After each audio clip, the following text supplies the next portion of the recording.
Have you ever experienced this feeling? The clock strikes 2 a.m. The room was so quiet you could hear your own breathing. You're tired, your eyes are stinging, but you don't dare go to sleep.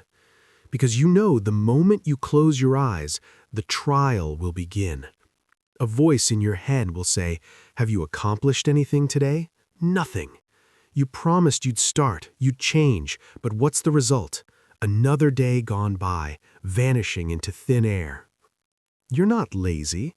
A truly lazy person would feel comfortable doing nothing, and you're miserable. You have burning desires, but you are paralyzed, a kind of paralysis in terms of action. We call them ambitious people who are trapped. Why does the brain of a genius behave like a playful child? Today, we're not going to talk about cliches. We're going to dissect your brain to see where the source code is malfunctioning. To understand why you're standing still, look inside. Your brain isn't a unified entity. It's a battleground of two completely opposing forces. The first faction is the prefrontal cortex, the rational captain. It wants you to succeed. But the second faction is the limbic system, the oldest part of the brain. It only cares about one thing: immediate comfort. When you think about starting a project, your brain doesn't see success. It sees exhaustion, fear of judgment, and uncertainty. It sees it as an existential threat. And to protect you, it gives you an immediate painkiller, dopamine. A short video, a game, a few likes, your brain gets a dopamine boost. You feel better immediately, the anxiety disappears. And so your brain learns a flawed equation: avoidance through entertainment equals happiness. This isn't laziness. This is an outdated survival mechanism. You're using a Stone Age operating system to solve 21st century goals.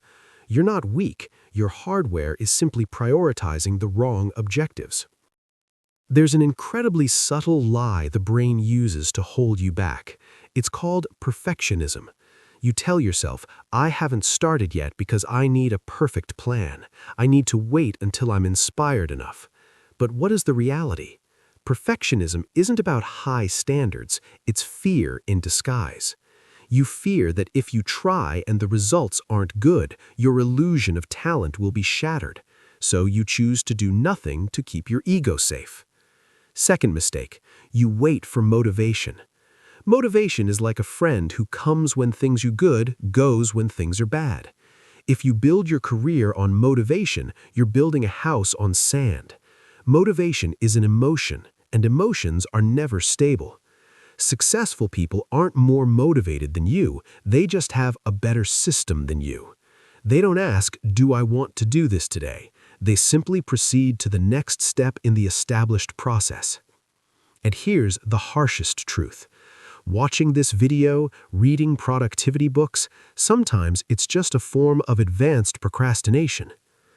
How can we break free from these chains? The answer lies not in extraordinary effort, but in acceptance.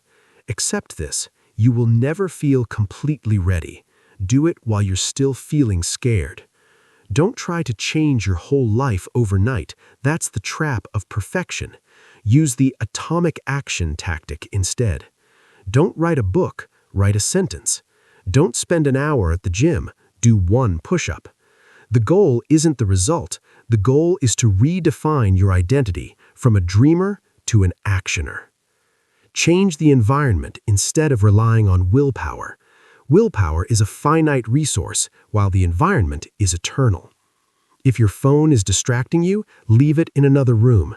If your desk is cluttered, clean it up. Finally, learn to forgive. Don't use guilt to punish yourself, because guilt only leads to further avoidance. Get up, dust yourself off, and start again from the smallest step. Perseverance is more important than perfection.